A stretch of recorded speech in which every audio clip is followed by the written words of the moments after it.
Week 7, Lesson 2, Fantastic Four, Part 2. The Fantastic Four had different personalities than other heroes at the time, but those personalities alone weren't enough to change the entire comic landscape. Sure, the book probably would have sold well, but the series had much more to offer. Like Bureau and Wood's work on Daredevil, or Jack Cole's work on Plastic Man, the series adopted an anything-can-happen atmosphere. Let's look at issue number 4. Issue number 4 was about the return of the Submariner. But that's not how it starts. It starts out with Johnny Storm, aka the Human Torch, separating from the group as they go out to find him. The Thing almost finds him, but temporarily turns back into his human self. He randomly changed back and forth a lot in the early issues, and when he does this, the Human Torch escaped. The Thing turns back into a monster after the Torch leaves.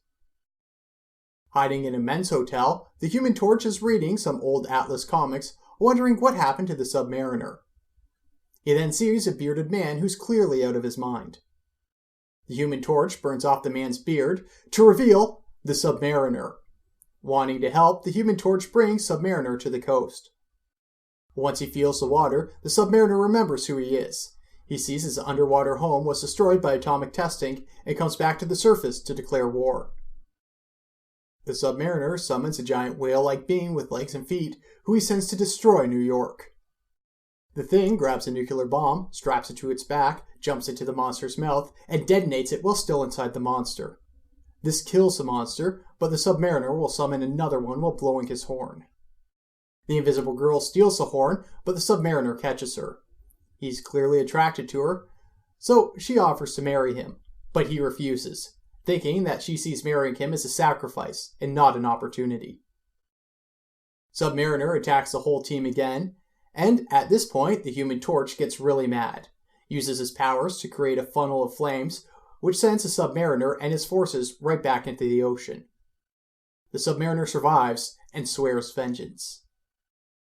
This entire story is told in 23 pages. As you can imagine, lots of action happen between the panels, and our imaginations are asked to do most of the work. We don't see how the Thing got an atomic bomb, we are told how he got one, and we see the result of it. It was choosing what to show which made the series a success. Before this issue, Namor, or the Submariner, was fluctuating between anti-hero and outright hero, but in the Fantastic Four, Stan Lee treated him as a noble villain. But the Fantastic Four's biggest villain would appear in the very next issue, and this is a villain that would have a big impact on many villains in the future. Fantastic Four, issue number 5, introduced the world to Dr. Doom. Dr. Doom, whose actual name was Victor Von Doom, was a mad scientist with a more simple backstory than most villains. He was Reed Richards, Mr. Fantastic's lab partner in university. He was planning to open a portal into the afterlife so that he could free his mother from demons. Just before the experiment, he found Reed Richards going over his calculations. Richards didn't agree with the calculations, but Doom refused to hear his advice. When the device blew up, scarring his face, Doom blamed Richards for the destruction. The amount of damage to his face was never clearly shown. It could have been a tiny scratch, or his entire face could have been covered with third-degree burns.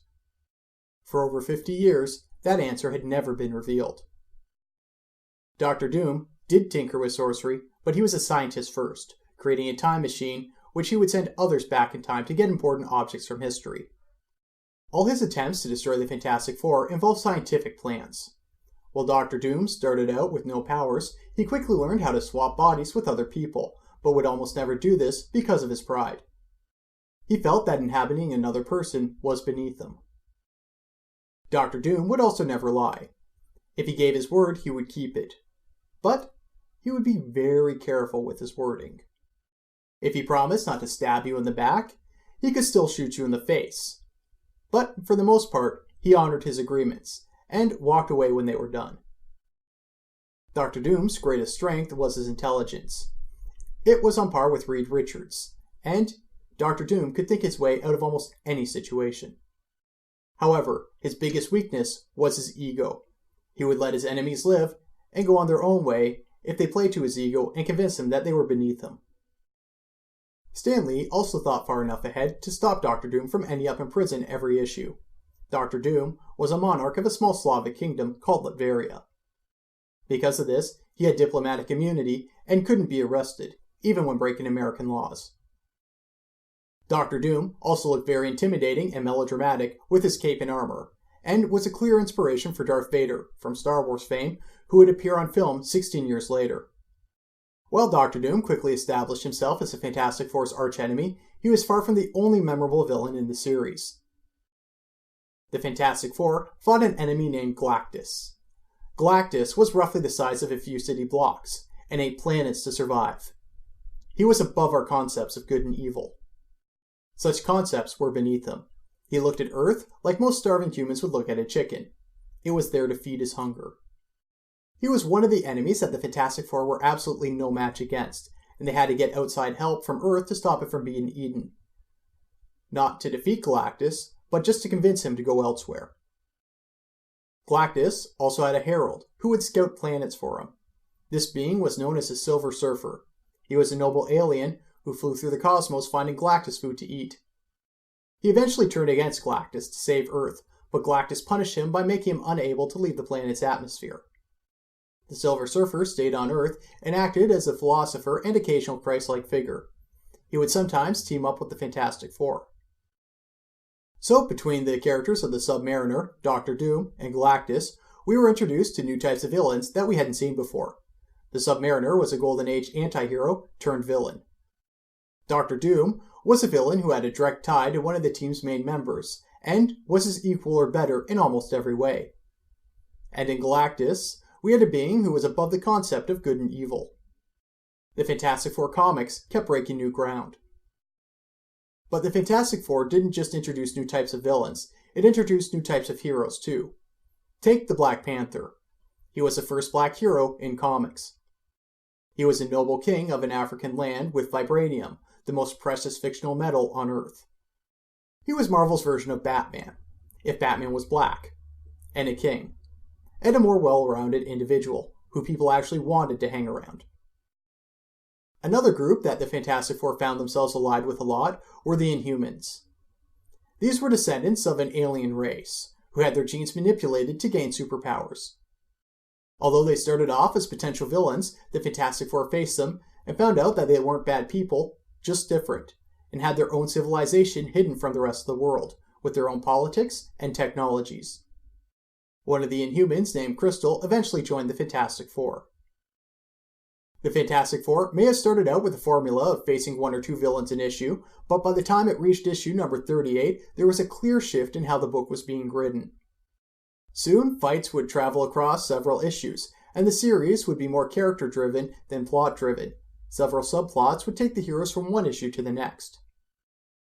For example, one of the Human Torch's villains, a woman known as Medusa, escaped, and Johnny let her go because he had a crush on her. When the group finds her, it's revealed that she's part of a people known as the Inhumans. The Inhumans refuse to let the Fantastic Four be around her, so a fight breaks out, but the Inhumans' leader, Black Bolt, stops the fighting. The Fantastic Four team up with the Inhumans to overthrow Black Bolt's brother. They are successful in doing this, but Black Bolt's brother traps the Inhumans, including Medusa's sister, Crystal, who Johnny also has a crush on, in a domed city. Johnny goes home defeated, only to see that Galactus is now attacking the world. The Fantastic Four fight him and win, but only after Johnny suffers from shock. Once he recovers, Johnny splits off from the Fantastic Four to find a way to save Crystal and the Inhumans. He's away from the group for about 7 issues before the group is brought back together to face Dr. Doom, who has stolen the cosmic powers of the Silver Surfer. During that fight, Black Bolt breaks the Inhumans out of the domed city, but there's a cost. And the following issues are about Johnny and Crystal just missing each other as they're trying to get together. And all that is just Johnny's story arc in a span of roughly 20 issues. All the other characters have their own character arcs and stories too, that build off each other. The characters grew and grew older. Johnny Storm went to university, Ben Grimm got in a relationship with a blind girl, Reed Richards and Susan Storm got married and eventually had a baby. That baby would eventually be named Franklin Richards, and was important because he's the first baby born in comics to 2 established heroes. Stan Lee and Jack Kirby's collaboration on the Fantastic Four was incredible, lasting an unprecedented 102 consecutive issues before Kirby left due to creative differences. This is a record that's only ever been surpassed twice. Stan Lee remained on the book until issue number 125, but the book was never the same after Jack Kirby left. At the height of the book, issue number 39 to issue number 63, it is arguably Stan Lee and Jack Kirby's greatest work. It's when they start their ongoing subplots, which they then wrap up. The art is incredibly detailed for the era, and arguably better than anything else that was being sold at the time. Jack Kirby brings his legendary flair as he experiments what he can do with the shapes on the page. This was before his characters started taking on a blocky style which they'd later become known for. It was probably the era when Jack Kirby's work looked its most realistic. Stan Lee's dialogue and narration were also on the top of his game. He would playfully describe the situation in a similar manner to the Crypt Keeper, minus the puns. He used alliterations in almost all of his credits and would make overly dramatic claims, like you were reading one of the best comic magazines in the world, or you were reading one of the greatest stories of all time. They were meant to be playful boasts, but if you really wanted to, you could make an argument that they were true. The Atlas logo is missing from the cover. It's replaced with the letters MC, which stands for Marvel Comics. This isn't the first issue to have these letters on it, but it was the first significant issue to, and it's credited with starting Marvel Comics' lineup after the company dropped its Atlas logo. The book was also groundbreaking in developing both Marvel melodrama and the Marvel method. The Marvel method is something we'll get to explain in a future video, but Marvel melodrama is when you blew a situation completely out of proportion. It wasn't enough that Johnny Storm had to decide if he should go on a date with a girl or not. He had to choose between going on a date with a girl who looked like a supermodel, but if he did so, that might lead to a small war. It was making an already interesting situation bigger than it needed to be. This would usually be grounded by the characters' reactions, who would realize the absurdity of it all, and make some jokes to keep the atmosphere light, but take the threats completely seriously. This was pioneered by Stan Lee and Jack Kirby, and helped Marvel stand out from their competition. The one last thing I'll mention about the Fantastic Four is that they were a team that was designed for the comic book medium. They're incredibly hard to translate properly onto film. Good adaptations of them are incredibly hard to find, and even some of the better ones have failed to capture the spirit of the comic. Because of all these reasons, the Fantastic Four comic by Stan Lee and Jack Kirby is one of the most important ones that's ever been made. Questions to contemplate. Out of all the reasons listed, in both this video and the previous one, which do you think the most important reason is for the series' success? Why do you think it's so hard for the Fantastic Four to be adapted into a film, even though the team works so well as a comic?